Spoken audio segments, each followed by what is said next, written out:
Hey everybody, this is Safi and Marco Dish Out on Movies, the only movie review show on YouTube to review movies in terms of food. And it's just Marco here today to finish up with Cobra Kai Season 2. Yes, that's right, finally I'm reviewing the full season of Cobra Kai Season 2. I like to take my time to really digest certain things, and with something like this, it's very easy to get blindsided, like with Infinity War, where I saw the movie the opening night and I really liked it, and then I saw it again and it just fell so flat on its face. And, it really shows that sometimes movies can blind you, TV shows can blind you. In terms of Cobra Kai, it's 80s stuff, it's comedy stuff, it's it's the Ralph Macchio. That's his name. Yeah, it's Ralph Macchio. It's all this stuff just combined into one thing, and it can really make you kind of forgive things. And I think that a lot of reviewers, they sort of review these things and they just give the first reaction, and that's all that matters. And really, that is the first reaction is just the beginning for a movie, for a TV show, for anything. When you watch something, you're not going to feel the exact same way that you felt about the movie the night that you saw it versus months later. You're going to have some different opinions. And so with Cobra Kai, I really loved this season, but there are some flaws, and but the key thing for me is when flaws take away from the show or movie or whatever, because yes, Dark Phoenix had a lot of flaws, but I loved the movie, and I would rank it as one of my favorite X-Men movies, and that's just personal preference. But still, I don't see flaws as the end all be all to making bad movies.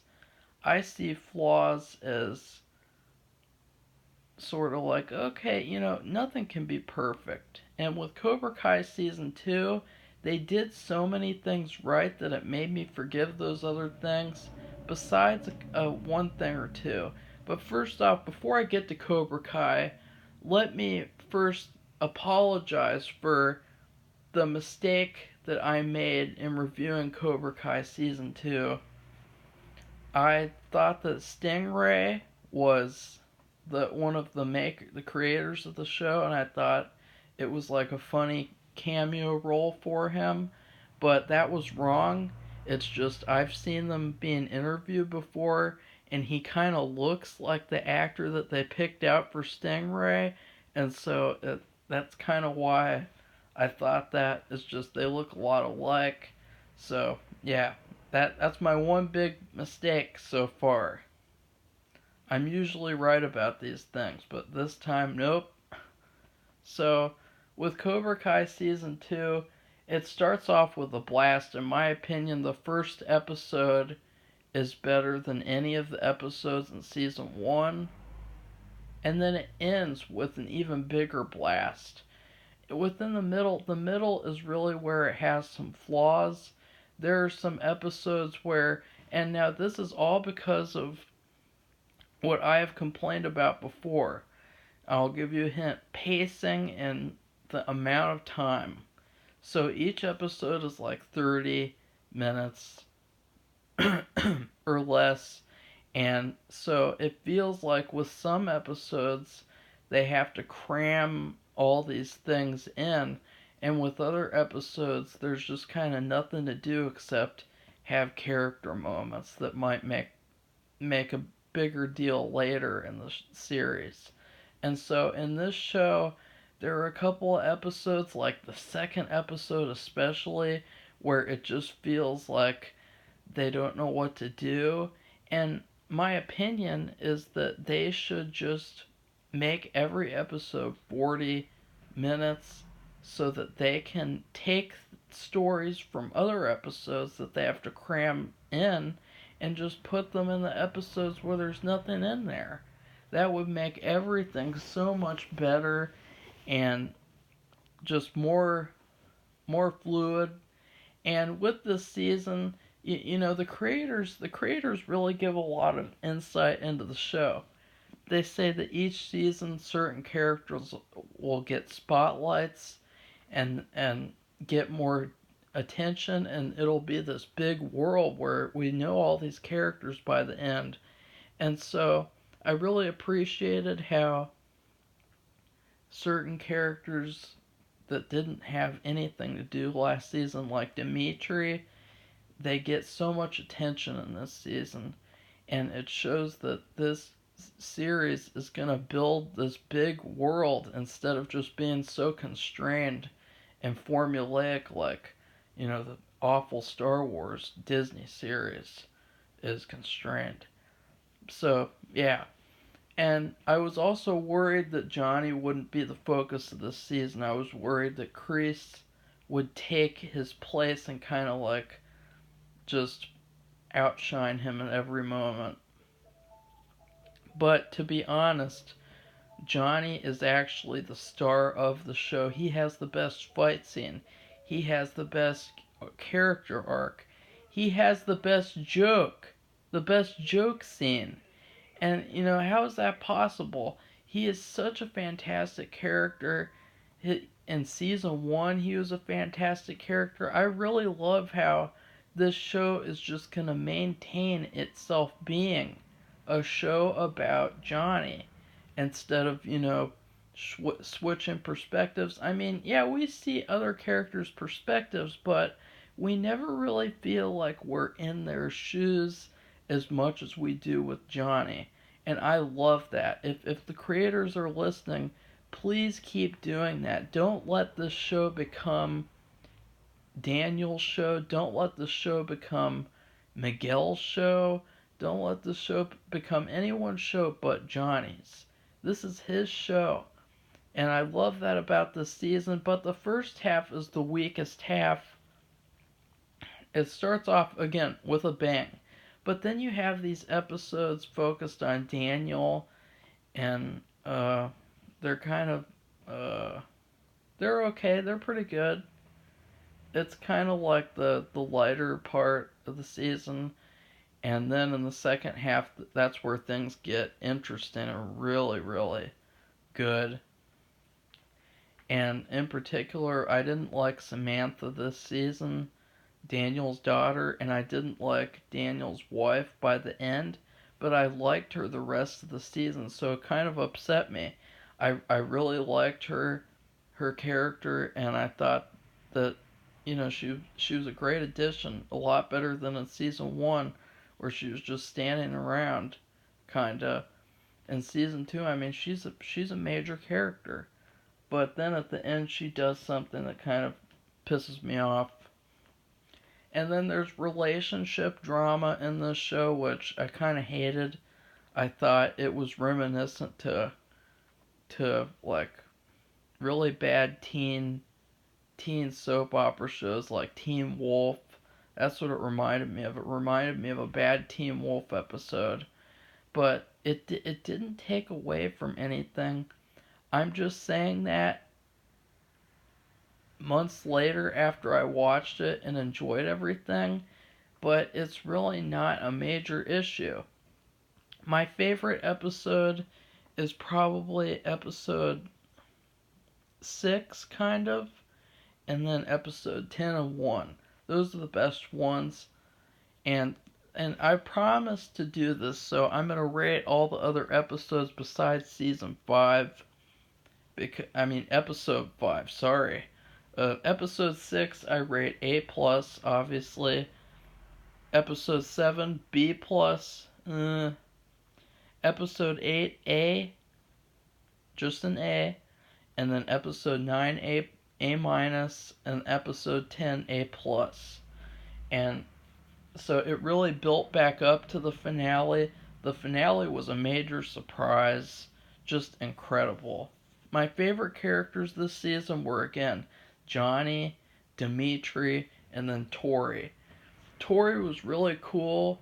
They didn't really go the route that I was expecting, where she would just be like a really mean girl and she would be the, like, I don't know, like the popular girl, because honestly it's not really believable that she would be like an outsider girl. She's very attractive, and she's very charismatic and very cool and badass, and it wouldn't be believable if she was made to be like a nerd. And so, anyways, other things with this season, I loved the music video sequence. I thought that was a standout moment in the show, that where how they recreate this like 80s music video feel. I loved it when he's on Tinder. I loved I loved fight scenes that I can't really talk about without spoilers. I loved Kreese in episode 1, the way that he kind of manipulated his way back in to Cobra Kai in episode 1, where he just goes from zero to hero. And very, very intelligent character. I'd love to see more from him, maybe even a backstory where we actually see him like play his younger self or something. That would be really cool. So now I'd like to rate season 2. Again, it was a fantastic season. It was a huge improvement on season 1, but it also had some flaws that I have to acknowledge at least. Again, I'm not saying the flaws are making the show bad. I'm just saying there's flaws. I rate Cobra Kai season 2 two pizzas and then a dessert. And that's because the first half of this season is like its own thing. It reminds me of a half. Oh, wait, no. Yeah, the first half is a personal cheese pizza from Domino's with 6 cheeses.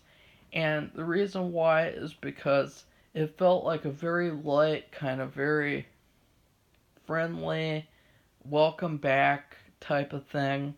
And it felt like there was going to be a darker second half where everything sort of exploded. Like I could really feel like when Kreese is talking about, this is just the lull between wars or something like that. Like there's gonna be a war. I really felt like that was this season. Like uh, there's this sort of quiet moment where all sorts of fun things happen in the summer. In the second half, we get a little more serious. A personal pepperoni pizza from Domino's with extra pepperoni and stuffed crust. And now with the second half, we get to the meat of the season, where we have Johnny have his arc, his sort of like redemption arc, where he actually, I mean, I expected last season that he would continue becoming more evil in this season, just like unintentionally, because last season's finale, it hinted at him sort of like, oops, I'm this is bad, but I'm just gonna turn evil and go with things. Like that's what I thought would happen, like a train wreck type thing where he just really has no control. It just happens. And a lot of 80s movies do that, where characters become evil in the middle and then they redeem themselves at the end. And so that's what I thought would happen. But it actually took a much better direction. I was never expecting it. I also loved the love, the relationship between him and Miguel's mom, which, by the way, she is she's gorgeous, and I love seeing her in this season. Let me tell you, she's amazing, an amazing actress, and she has a great backstory too, actually, from season 1, and I love her character as well. And so it's the meat of the season, and then the finale is a chocolate lava cake. And now the reason why is, I'm going to get into spoilers now. The finale is explosive. The finale, just everything erupts, chaos comes, chaos happens, and there's a huge battle in the school, and then something very dark happens. So it's not just a chocolate lava cake, it has dark chocolate lava inside, and so that's that. And it took a really dark turn, and then at the end is my favorite part of the season, where he just leaves, and he just loses everything and everyone. I love that, and they didn't have any sort of like, oh, we'll see you next year type of moments, like sort of redeeming moments with him and Daniel, or him and Miguel's mom, or anything. It was just straight up sad and dark. And Miguel really, I mean, his character actually took that surprising turn too, and didn't have and didn't have a sort of disappointing arc. And then Robbie, I mean, I started to really like him at the beginning, but then as the season went on, I really was focused more on Dimitri. But he really, I don't know what's up with him. But it's funny because it also proves that Kreese was kind of right about how you need to fight until your very last breath. These people, it's the real world. They're not gonna spare you because like in tournaments. And so I love that aspect, because that indicates what will happen in the future of the show. Characters won't give mercy, even probably on Daniel's side, which I don't know what's going to happen next season with Daniel's side, because I got really pissed off when Daniel's wife forced him to give up his dojo, Miyagi-Do. I thought, he's a man, he can make his own decisions. And, number two, he does realize that the school season is starting, and he's leaving all these kids vulnerable to getting bullied. You know what kind of stuff is going to happen. They're going to get effed up, and Daniel's just going to be like, oh no, what do I do? Oh, should I be a man and make my own decisions? Oh no, I'm just going to stand by. Actually, I have a theory that Samantha might have an underground dojo. I don't like Samantha anymore, but maybe she'll redeem herself. The kiss moment was the worst moment of the season. It was just felt just stupid relationship drama. But it was a rightful igniter of a conflict. So I understood why they did that. I understood that it was necessary. I just didn't like it.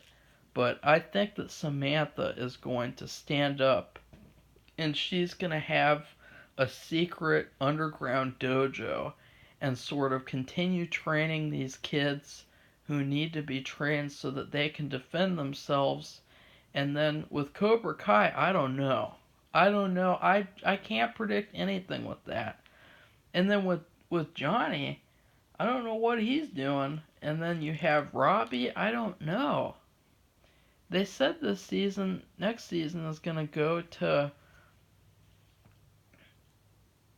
where Miyagi is from. I can't remember the place right now.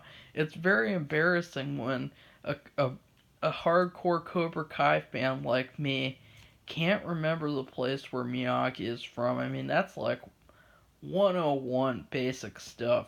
I'm sure I'll get a lot of comments, but the next season is taking place there, and so I'm thinking maybe Johnny goes there with Robbie and kind of like takes a break or something. Like I don't know. I don't know what Daniel would be doing there. I don't know what anyone else would be doing there. And it's making me wonder if we'll get returns from other characters besides Elizabeth Shue. I think it was kind of a fake out. I think it was kind of like an attention getter for her to be like, hey, would you mind coming back maybe? Maybe pretty soon? I didn't think that it was like a complete, like, oh, she'll be back, she'll be there next season. I think it's actually more likely since they're going to the place, I can't remember, they're going to the place where Miyagi's from, that they'll have characters from Karate Kid Part 2. Which that'll be interesting. Once again, is there going to be a tournament at the end of next season? Because I actually preferred this to that tournament. I loved it, but I liked both a lot. And my favorite fight of the season was in episode 1, Kreese versus Johnny. That fight was actually the best one of the whole season. I loved it. It got the season going, and it was like it was like a fan fiction, or like you took two action figures and you just put them up against each other and bam bam bam bam. It was so cool. So yeah, that's my thoughts on Cobra Kai season 2. This is a long video, but it's overdue, and you guys deserve it for being such nice fans and being such great supporters of my channel. I now have, unbelievable, 20 subscribers, and I'm feeling great. We're feeling great. Safi's excited. She's gonna go see Once Upon a Time in Hollywood herself. I'm gonna be reviewing Mindhunter. We're gonna be watching Scary Stories to Tell in the Dark. We've got a ton of things coming. We're not just going to sit back and settle down because we got 20 subscribers. We're going to start really kicking things into gear and giving you guys awesome, honest content. And that's what I'm stressing. Honest content.